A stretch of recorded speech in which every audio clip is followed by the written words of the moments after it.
Hi friends, welcome to my channel. ನಾನಿವತ್ತು ಅಶ್ವತ್ಥಾಮ ಅನ್ನೋ Telugu ಮೂವಿನ explain ಮಾಡ್ತಾ ಇದ್ದೀನಿ. ಈ ಮೂವಿಯಲ್ಲಿ ಹುಡುಗಿರು ಅವ್ರಿಗೆ ಗೊತ್ತಿಲ್ಲದೇನೆ ಪ್ರೆಗ್ನೆಂಟ್ ಆಗ್ತಿರ್ತಾರೆ. ಈ ಪ್ರೆಗ್ನೆನ್ಸಿಗೆ ಕಾರಣ ತಿಳಿದೆ ಎಷ್ಟೋ ಜನ ಹುಡುಗಿರು ತಮ್ಮ ಪ್ರಾಣನ ಕಳ್ಕೊಂಡಿರ್ತಾರೆ. ಹೀಗೆ ಒಂದಿನ ಹೀರೋ ಮನೆಯಲ್ಲಿ ಈ ತರದ ಘಟನೆ ನಡೆಯುತ್ತೆ. ಇವಾಗ ಈ ಹೀರೋ ಇದನ್ನ ಹೇಗೆ ಕಂಡುಹಿಡಿತಾನೆ, ಏನ್ ಮಾಡ್ತಾನೆ, ಈ ಪ್ರಾಬ್ಲಮ್ನ ಯಾವ ರೀತಿ ಸಾಲ್ವ್ ಮಾಡ್ತಾನೆ ಅನ್ನೋದೇ ಈ ಮೂವಿ ಸ್ಟೋರಿ ಆಗಿದೆ.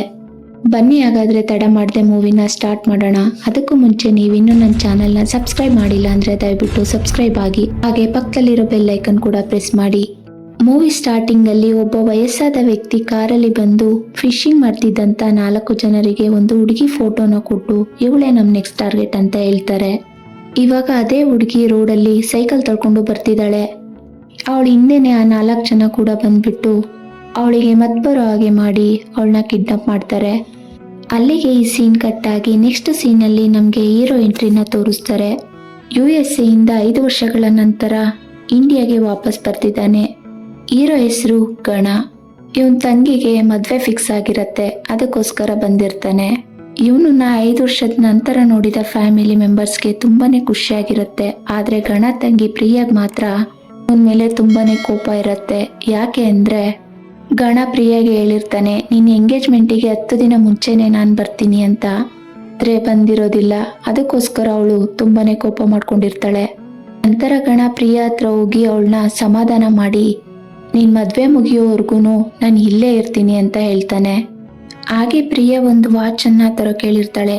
ಗಣ ಕೂಡ ತಂದ್ಕೊಟ್ಟಿದ್ದಾನೆ. ಈ ವಾಚ್ನ ನೋಡಿ ಪ್ರಿಯಾಗೆ ತುಂಬಾನೇ ಖುಷಿ ಆಗತ್ತೆ. ಈ ಸೀನ್ ಇಲ್ಲಿಗೆ ಕಟ್ಟಾಗಿ ನೆಕ್ಸ್ಟ್ ಸೀನಲ್ಲಿ ಗಣ ಮತ್ತೆ ಅವ್ರ ಫ್ರೆಂಡ್ ಬಾತ್ರೂಮ್ ಅಲ್ಲಿ ಕುತ್ಕೊಂಡು ಸ್ಮೋಕ್ ಮಾಡ್ತಾ ಮಾತಾಡ್ತಿರ್ತಾರೆ. ಅಷ್ಟರಲ್ಲಿ ಗಣನ್ ಲವರ್ ಎಂಟ್ರಿ. ಗಣನ್ ಲವರ್ ಹೆಸರು ನೇಹ. ನೇಹ ಗಣ ಹತ್ರ ಬಂದು ಇಷ್ಟು ವರ್ಷ ನನ್ನ ಹೇಗ್ ಬಿಟ್ಟಿದ್ದೆ ಅಂತ ಕೇಳ್ತಾಳೆ. ಅದಕ್ಕೆ ಗಣ ಹೇಳ್ತಾನೆ, USA ಅಲ್ಲಿ ನಾನು ಕೂಡ ನಿನ್ನನ್ನ ತುಂಬಾ ಮಿಸ್ ಮಾಡ್ಕೊಂಡೆ. ಹೀಗೆ ಸ್ವಲ್ಪ ಹೊತ್ತು ಮಾತಾಡ್ತಾರೆ. ಇದೆಲ್ಲ ಆದ್ಮೇಲೆ ರಾತ್ರಿ ಗಣ ಮಲ್ಗಿರ್ತಾನೆ. ಸಡನ್ ಆಗಿ ಅವ್ರು ಸಾಕಿದ ನಾಯಿ ತುಂಬಾನೇ ಸೌಂಡ್ ಮಾಡೋಕೆ ಶುರು ಮಾಡತ್ತೆ. ಆವಾಗ ಗಣಗೆ ಎಚ್ಚರಾಗಿ ಗಣ ಹೊರಗಡೆ ಬಂದು ನೋಡ್ತಾನೆ, ಇದ್ಯಾಕೆ ಇಷ್ಟೊಂದು ಸೌಂಡ್ ಮಾಡ್ತಾ ಇದೆ ಅಂತ. ಆ ನಾಯಿ ಗಣನ ನೋಡಿ ಅವನನ್ನ ಪ್ರಿಯಾ ರೂಮ್ ಹತ್ರ ಕರ್ಕೊಂಡು ಹೋಗುತ್ತೆ. ನಂತರ ಏನು ಅಂತ ನೋಡಿದ್ರೆ ಗಣಗೆ 1 ಸೆಕೆಂಡ್ ಶಾಕ್ ಆಗತ್ತೆ. ಯಾಕೆ ಅಂದ್ರೆ ಪ್ರಿಯಾ ಸೂಸೈಡ್ ಮಾಡ್ಕೊಳ್ಳೋಕೆ ಪ್ರಯತ್ನ ಪಟ್ಟಿರ್ತಾಳೆ. ಸಡನ್ ಆಗಿ ಗಣನ ನೋಡಿ ಪ್ರಿಯಾಗೆ ತುಂಬಾನೇ ಅಳು ಬರುತ್ತೆ. ನಂತರ ಗಣ ಪ್ರಿಯಾ ಹತ್ರ ಬಂದು ಮಾತಾಡಿದಾಗ ಗೊತ್ತಾಗತ್ತೆ ಪ್ರಿಯಾ ಪ್ರೆಗ್ನೆಂಟ್ ಅಂತ. ಅದಕ್ಕೆ ಗಣ ಹೇಳ್ತಾನೆ, ಇಷ್ಟಕ್ಕೆಲ್ಲ ಯಾರಾದ್ರೂ ಸೂಸೈಡ್ ಮಾಡ್ಕೊಳ್ತಾರಾ? ನೀವು ಮದ್ವೆ ಆದ್ಮೇಲೆ ಕೊಡ್ಬೇಕಾಗಿರೋ ಗುಡ್ ನ್ಯೂಸ್ ಇವಾಗೆ ಕೊಟ್ಟಿದ್ದೀರಾ. ಹೋಗ್ಲಿ ಬಿಡು, ಪರವಾಗಿಲ್ಲ. ಅದಕ್ಕೆಲ್ಲ ಯಾರಾದ್ರೂ ಸೂಸೈಡ್ ಮಾಡ್ಕೊಳ್ತಾರಾ? ರವಿ ನಂಬರ್ ಕೊಡು, ನಾನು ಮಾತಾಡ್ತೀನಿ ಅಂತ ಕೇಳ್ತಾನೆ. ರವಿ ಅಂದ್ರೆ ಬೇರೆ ಯಾರು ಅಲ್ಲ, ಪ್ರಿಯನ್ನ ಮದ್ವೆ ಆಗ್ತಿರೋ ಹುಡುಗ. ಇವಾಗ ಪ್ರಿಯಾಗೆ ಇನ್ನೊಂದು ಶಾಕಿಂಗ್ ನ್ಯೂಸ್ನ ಹೇಳ್ತಾಳೆ. ಅದೇನು ಅಂದ್ರೆ ನನ್ನ ಪ್ರೆಗ್ನೆನ್ಸಿಗೆ ರವಿ ಕಾರಣ ಅಲ್ಲ ಅಂತ ಹೇಳ್ತಾಳೆ. ಅದಕ್ಕೆ ಗಣ ಹೇಳ್ತಾನೆ, ಸುಮ್ಮನೆ ಏನೇನೋ ಹೇಳ್ಬೇಡ, ನನ್ಗೆ ಏನು ಗೊತ್ತಾಗ್ತಾ ಇಲ್ಲ, ಸರಿಯಾಗಿ ಹೇಳು ಅಂತಾನೆ. ಆಗ ಪ್ರಿಯಾ ಹೇಳ್ತಾಳೆ, ನನ್ಗೆ ಗೊತ್ತಿಲ್ಲ ನಾನು ಹೇಗ್ ಪ್ರೆಗ್ನೆಂಟ್ ಆದೆ ಅಂತಾನೆ, ನನ್ಗೆ ತುಂಬಾ ಭಯ ಆಗ್ತಾ ಇದೆ ಅಂತ ಹೇಳ್ತಾಳೆ. ಸೊ ಇವಳು ಹೇಗ್ ಪ್ರೆಗ್ನೆಂಟ್ ಆದ್ಲು ಅಂತ ಇವಳಿಗೆ ಗೊತ್ತಿರಲ್ಲ. ಅದಕ್ಕೆ ಗಣಗೆ ಕೋಪ ಬಂದು, ಅದೇಗ್ ಸಾಧ್ಯ, ಏನೇ ಇದ್ರು ನನ್ನ ಹತ್ರ ಹೇಳು, ನಿನ್ಗೆ ಗೊತ್ತಿಲ್ಲದೆ ಇದೆಲ್ಲ ಹೇಗ್ ಸಾಧ್ಯ ಅಂತ ಅವನಿಗೂ ತಲೆ ಕೆಟ್ಟೋಗುತ್ತೆ. ಅವಾಗ ಪ್ರಿಯಾ ನನ್ಗೆ ನಿಜವಾಗ್ಲೂ ಗೊತ್ತಿಲ್ಲ ಅಣ್ಣ ಅಂತ ಅಳ್ತಾ ಪ್ರಾಮಿಸ್ ಮಾಡಿ ಹೇಳ್ತಾಳೆ. ಗಣಗೆ ಇವಾಗ ಗೊತ್ತಾಗತ್ತೆ ಇವಳು ನಿಜಾನೇ ಹೇಳ್ತಿದ್ದಾಳೆ ಅಂತ. ನಂತರ ಗಣ ಹೋಗಿ ರವಿಗೆ ಈ ವಿಷಯನ ಹೇಳಿದಾಗ ಅವನಿಗೂ ಕೂಡ ಶಾಕ್ ಆಗತ್ತೆ. ಆದ್ರೆ ರವಿಗೆ ಪ್ರಿಯಾ ಮೇಲೆ ನಂಬಿಕೆ ಇರೋದ್ರಿಂದ ಅವಳು ಇಂಥ ತಪ್ಪು ಮಾಡೋಕೆ ಸಾಧ್ಯನೇ ಇಲ್ಲ. ಎಲ್ಲೋ ಏನೋ ತಪ್ಪಾಗಿದೆ ಅಂದ್ಕೊಂಡು ಇವಾಗ ಏನ್ ಮಾಡೋದು ಅಂತ ಯೋಚನೆ ಮಾಡ್ತಾರೆ.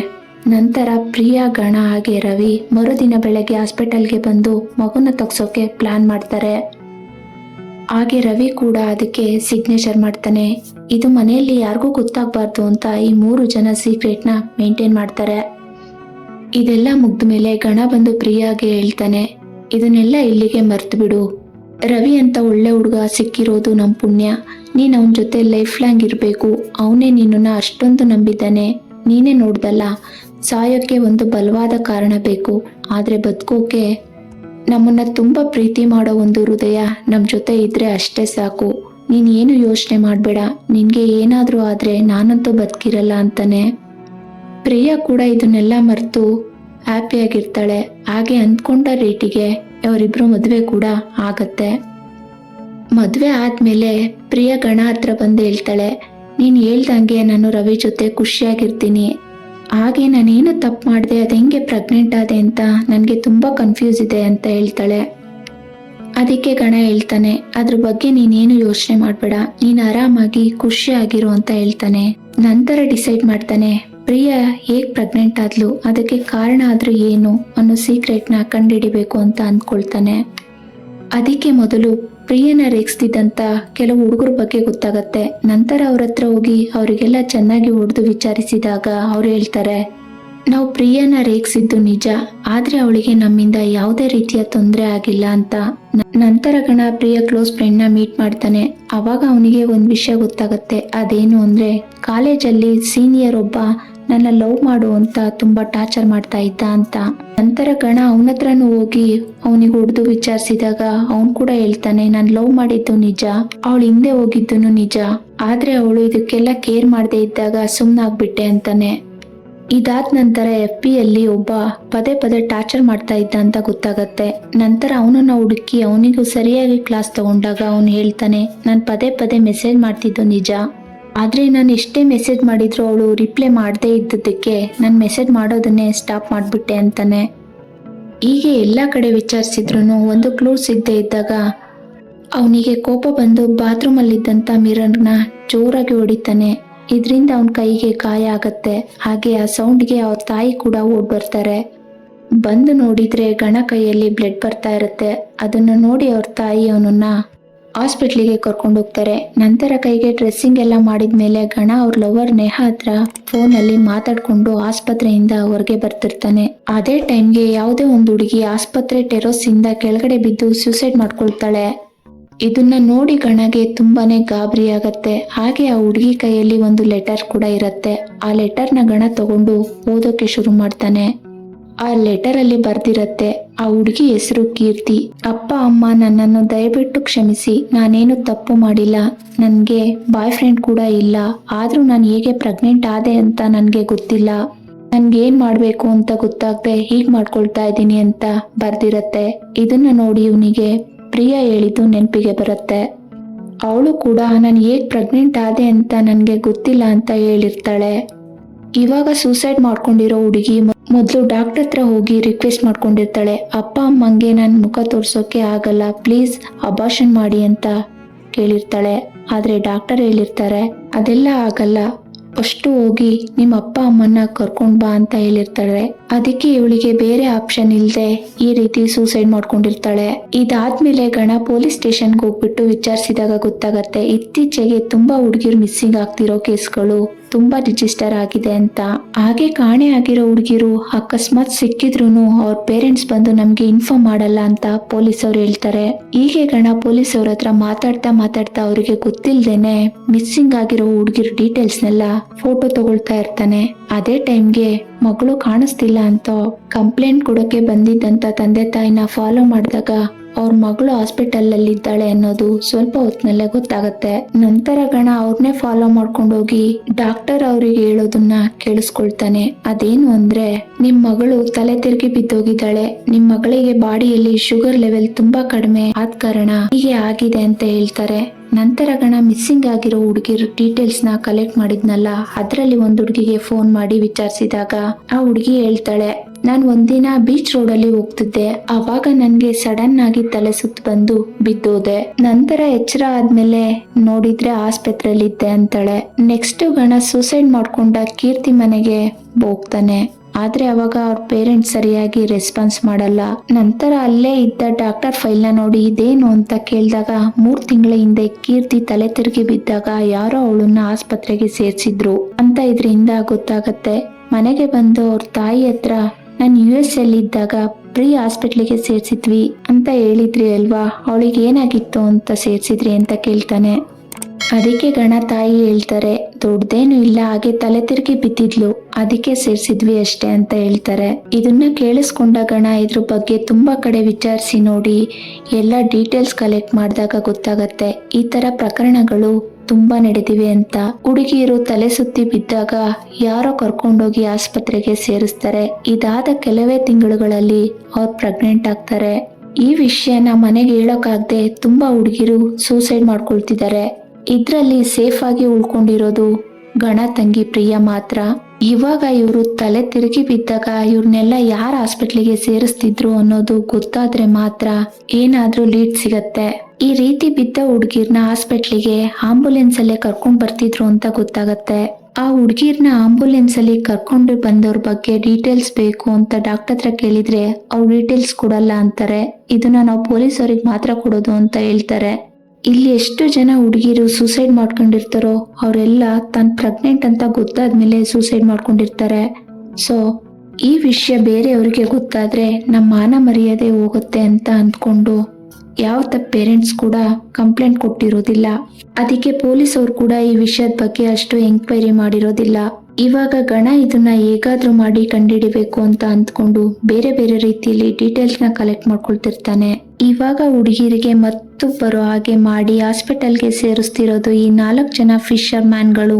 ಹಾಗೆ ಇವತ್ತು ಇವರನ್ನೇ ಟಾರ್ಗೆಟ್ ಮಾಡಬೇಕು ಅಂತ ಹೇಳೋದು ಒಬ್ಬ ವಯಸ್ಸಾದ ವ್ಯಕ್ತಿ. ಇವಾಗ ಇವರು ಟಾರ್ಗೆಟ್ ಮಾಡಿರೋದು ನೇಹಾ ಫ್ರೆಂಡ್ನ. ನೇಹಾ ಮತ್ತೆ ಅವಳ ಫ್ರೆಂಡ್ ಮಾಲ್ಗೆ ಹೋದಾಗ ಅವಳಿಗೆ ಒಬ್ರು ರೋಸ್ ಕೊಡ್ತಿರ್ತಾರೆ. ಆ ರೋಸ್ನ ತಗೊಳ್ಳುವಾಗ ಅವಳ ಕೈಗೆ ಮುಳ್ಳು ಚುಚ್ಚಿ ರಕ್ತ ಬರುತ್ತೆ. ಅಂದ್ರೆ ಅವರು ಮೊದಲೇ ಪ್ಲಾನ್ ಮಾಡಿ ಆ ರೋಸ್ನಲ್ಲಿ ಮತ್ತು ಬರೋ ಔಷಧಿನ ಮಿಕ್ಸ್ ಮಾಡಿರ್ತಾರೆ. ಹಾಗೆ ಅವಳಿಗೆ ಇಬ್ರು ರೋಸ್ ಕೊಟ್ರೆ ಇಬ್ರು ಅವಳನ್ನ ಕರ್ಕೊಂಡು ಹೋಗೋ ಪ್ಲಾನ್ ಮಾಡಿರ್ತಾರೆ. ಅವಳು ರೋಸ್ ತಗೊಂಡು 2 ಮಿನಿಟ್ಸ್ಗೆ ಬಿದ್ದೋಗ್ತಾಳೆ. ಅವಳ ತಲೆ ತಿರುಗಿ ಬಿದ್ಮೇಲೆ ಅವಳನ್ನ ಹಾಸ್ಪಿಟ್ಲಿಗೆ ಕರ್ಕೊಂಡು ಹೋಗೋಕೆ ಇಬ್ರು ರೆಡಿ ಆಗಿರ್ತಾರೆ. ಇದೇ ಇವರ ಪ್ಲಾನ್. ಅಂದ್ರೆ ಅವರು ಪ್ಲಾನ್ ಮಾಡಿ ಆ ರೋಸ್ ನಲ್ಲಿ ಮತ್ತೊರೋ ಔಷಧಿನ ಮಿಕ್ಸ್ ಮಾಡಿರ್ತಾರೆ. ಅವಳು ಅನ್ಕಾನ್ಶಿಯಸ್ ಆದ್ಮೇಲೆ ಅವಳನ್ನ ಹಾಸ್ಪಿಟ್ಲಿಗೆ ಕರ್ಕೊಂಡು ಹೋಗ್ಬೇಕು ಅಂತ ಅಲ್ಲಿಂದ ಕರ್ಕೊಂಡು ಹೋಗ್ತಾರೆ.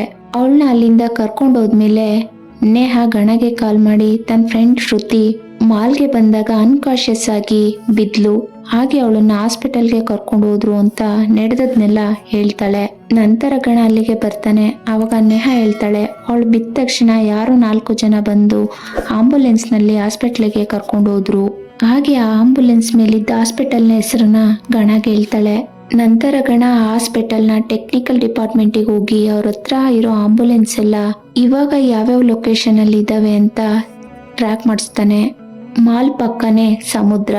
ಸದ್ಯ ಇವಾಗ ಅಲ್ಲಿ ಹಬ್ಬ ಇರೋದ್ರಿಂದ ಸಿಟಿಯಲ್ಲಿ 5 ಕಿಲೋಮೀಟರ್ಗಿಂತ ಜಾಸ್ತಿ ದೂರ ಹೋಗಿರೋದಿಕ್ಕೆ ಸಾಧ್ಯ ಇಲ್ಲ. ಮಾಲ್ನಿಂದ 5 ಕಿಲೋಮೀಟರ್ ಎಲ್ಲ ಡೈರೆಕ್ಷನ್ ನಿಂದಲೂ ಸರ್ಕಲ್ ಮಾಡಿ ಆ ಡೈರೆಕ್ಷನ್ ಅಲ್ಲಿ ಹೋಗ್ತಿರೋ ಆಂಬುಲೆನ್ಸ್ಗಳನ್ನ ಚೆಕ್ ಮಾಡಬೇಕು ಅಂತ ಡಿಸೈಡ್ ಮಾಡ್ತಾರೆ. ಆ ಲೊಕೇಶನ್ ಅಲ್ಲಿ ಟೋಟಲ್ ಆಗಿ 5 ಆಂಬುಲೆನ್ಸ್ಗಳು ಹೋಗ್ತಿರ್ತವೆ. ಇವಾಗ ಗಣ ನೇಹಾಗೆ ಹೇಳ್ತಾನೆ ನೀನ್ ಆಂಬುಲೆನ್ಸ್ಗಳ ಡೈರೆಕ್ಷನ್ ನನ್ಗೆ ಗೈಡ್ ಮಾಡು ಅಂತ ಹೇಳಿ ಅಲ್ಲಿಂದ ಅವನು ಆಂಬುಲೆನ್ಸ್ಗಳು ಹೋಗ್ತಿದ್ದ ಲೊಕೇಶನ್ಗೆ ಹೋಗ್ತಾನೆ. ನಂತರ ನೇಹಾ ಕೂಡ ಗೈಡ್ ಮಾಡ್ತಾಳೆ. ಆದ್ರೆ ನೇಹಾ ಹೇಳಿದ 4 ಆಂಬುಲೆನ್ಸ್ಗಳಲ್ಲಿ ಶ್ರುತಿ ಇರೋದಿಲ್ಲ. ಕೊನೆಯದಾಗಿ 5ನೇ ಆಂಬುಲೆನ್ಸ್ ಅಲ್ಲಿ ಶ್ರುತಿ ಇರ್ಬೋದೇನೋ ಅಂತ ಚೇಸ್ ಮಾಡಿ ನೋಡಿದಾಗ ಅದರಲ್ಲಿ ಶ್ರುತಿ ಇರ್ತಾಳೆ.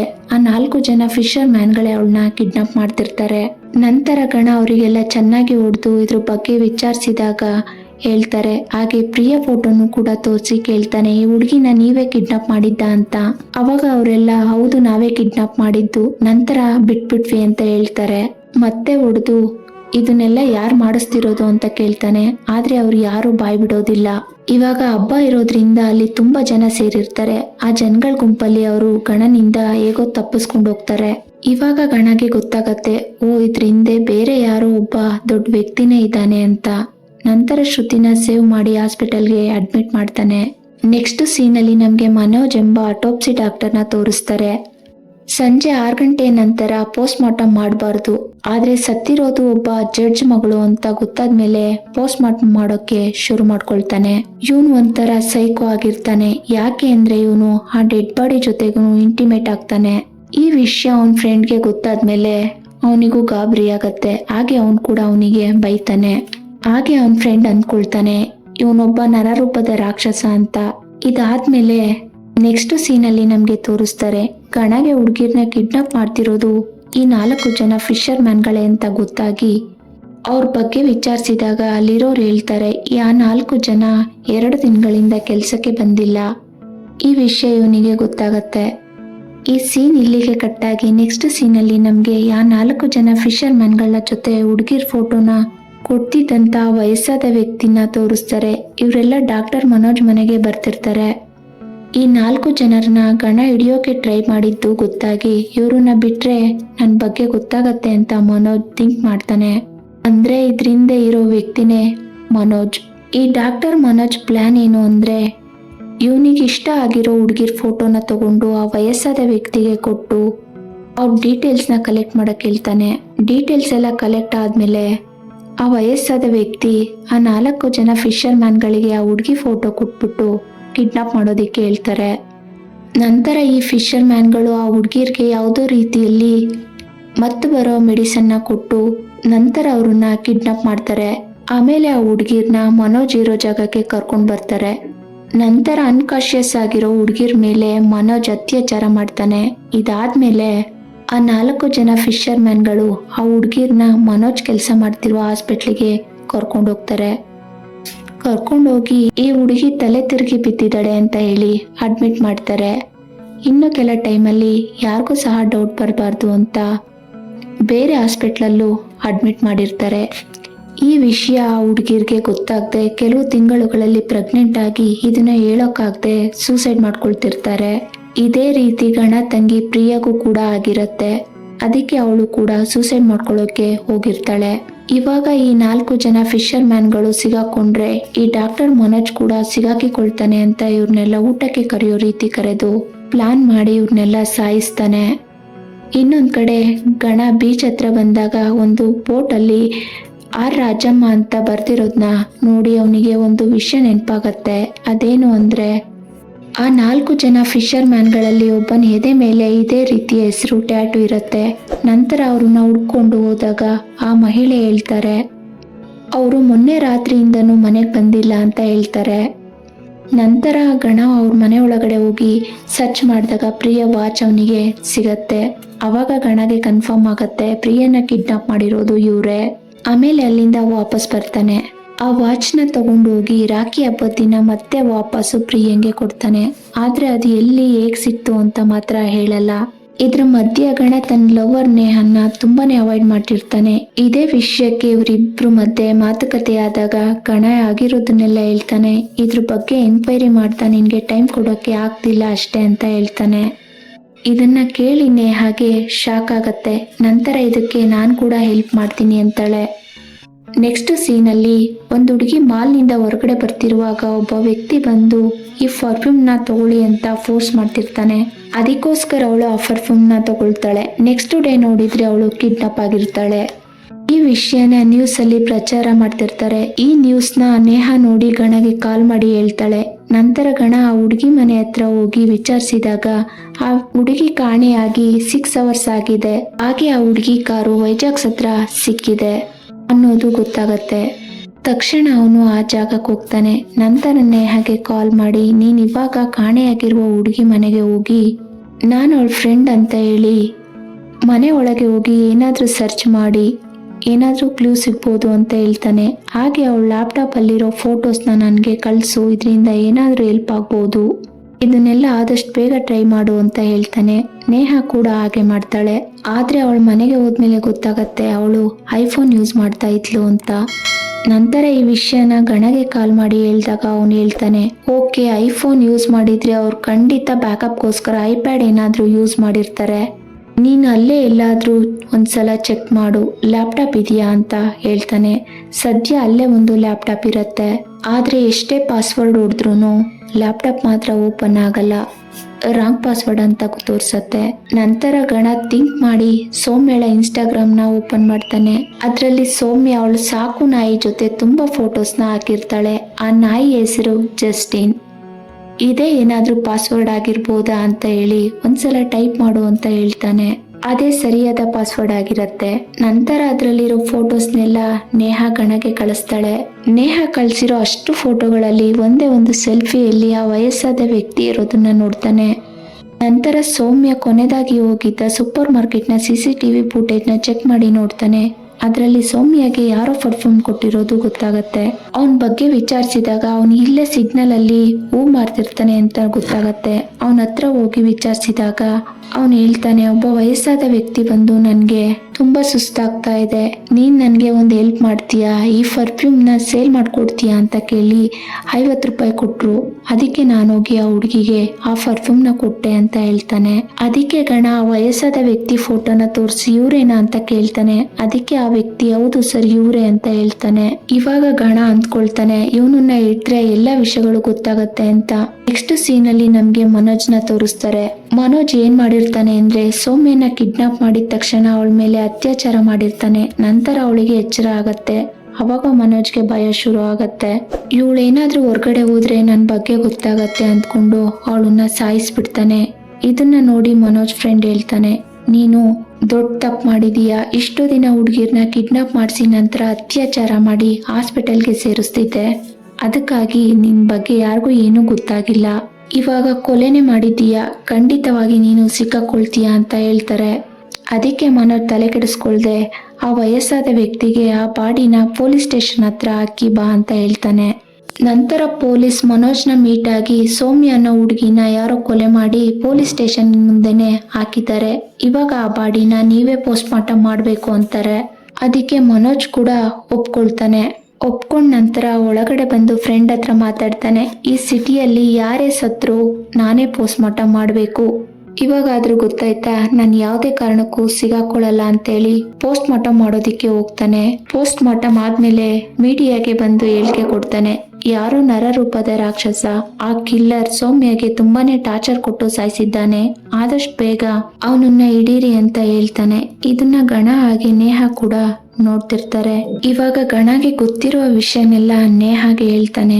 ನಮ್ ಪ್ರಿಯನು ಸೇರಿ ತುಂಬಾ ಜನ ಹುಡುಗಿರು ಕಿಡ್ನಾಪ್ ಆಗಿದ್ದಾರೆ, ಆದ್ರೆ ಈ ಹುಡುಗಿರು ಒಬ್ರಿಂದ ಒಬ್ರಿಗೆ ಯಾವುದೇ ರೀತಿ ಲಿಂಕ್ ಇಲ್ಲ. ಆದ್ರೆ ಎಲ್ಲ ಹುಡುಗಿರು ಅಡ್ಮಿಟ್ ಆಗಿರೋದು ಮಾತ್ರ ಒಂದೇ ರೀಸನ್ಗೆ, ಅದು ಹೈಪೋಗ್ಲಿಸಮಿಯಾ ಅನ್ನೋ ಒಂದೇ ಒಂದು ರೀಸನ್ಗೆ, ಅಂದ್ರೆ ಬಾಡಿಯಲ್ಲಿ ಶುಗರ್ ಲೆವೆಲ್ ಕಡಿಮೆ ಆಗಿ ಡಿಹೈಡ್ರೇಟ್ ಆಗಿ ತಲೆ ಸುತ್ತಿ ಬಿದ್ದಿರೋದು. ಆ ಹುಡುಗಿರ್ಗೆಲ್ಲ 4 ಜನ ಫಿಶರ್ ಮ್ಯಾನ್ಗಳು ಮತ್ತು ಬರೋ ಹಾಗೆ ಮಾಡಿ ಕಿಡ್ನಾಪ್ ಮಾಡ್ತಿರ್ತಾರೆ.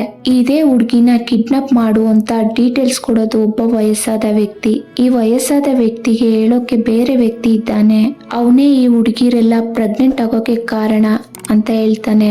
ನಂತರ ವಯಸ್ಸಾದ ವ್ಯಕ್ತಿನ ಹುಡ್ಕೋಕೆ ಸ್ಟಾರ್ಟ್ ಮಾಡ್ತಾರೆ. ಆ ವ್ಯಕ್ತಿ ಎಲ್ಲೆಲ್ಲಿ ಓಡಾಡಿದ್ದಾರೆ ಅಂತ ಚೆಕ್ ಮಾಡಿದಾಗ ಒಂದು ಮಾಲ್ ನ CCTV ಫುಟೇಜ್ ನಲ್ಲಿ ಕ್ಯಾಪ್ಚರ್ ಆಗಿರುತ್ತೆ. ಅವರು ಶಿವಶಕ್ತಿ ಅನ್ನೋ ಟ್ರಾವೆಲ್ ಕಂಪನಿಯ ಕಾರ್ ನ ಯೂಸ್ ಮಾಡ್ತಿದ್ದಾರೆ ಅಂತ ಗೊತ್ತಾಗತ್ತೆ. ನಂತರ ಗಣ ನೇಹಾಗೆ ಕಾಲ್ ಮಾಡಿ ಆ ತಾತ ಫೋಟೋನ ತಗೊಂಡು ಹೋಗಿ, ಇವ್ರು ನಮ್ ತಾತ, ಇವರು ಮಿಸ್ ಆಗಿದ್ದಾರೆ, ಇವ್ರನ್ನ ಹುಡ್ಕೊಡಿ ಅಂತ ಕಂಪ್ಲೇಂಟ್ ಕೊಡೋಕೆ ಹೇಳ್ತಾನೆ. ಯಾಕೆ ಅಂದ್ರೆ ಇವ್ರು ಸಿಕ್ಕಿದ್ರೆ ಇವ್ರ ಮೇಲಿರೋ ಆ ವ್ಯಕ್ತಿನ ಈಸಿಯಾಗಿ ಹಿಡಿಬಹುದು ಅಂತ. ಅದೇ ರೀತಿ ನೇಹ ಕೂಡ ಕಂಪ್ಲೇಂಟ್ ಕೊಟ್ಟು ಹೊರಗಡೆ ಬರ್ತಿರುವಾಗ ಆ ತಾತ ಒಂದು ಡೆಡ್ ಬಾಡಿನ ಪೊಲೀಸ್ ಸ್ಟೇಷನ್ ಮುಂದೆ ಬಿಸಾಡಿ ಹೋಗ್ತಿರೋದನ್ನ ನೋಡಿ ನೇಹಾಗೆ ಭಯ ಆಗತ್ತೆ. ತಕ್ಷಣ ನೇಹ ಗಣಗೆ ಕಾಲ್ ಮಾಡಿ ಹೇಳ್ತಾಳೆ. ಅವಾಗ ಗಣ ಆ ತಾತನ ಕಾರ್ನ ಫಾಲೋ ಮಾಡ್ತಾನೆ.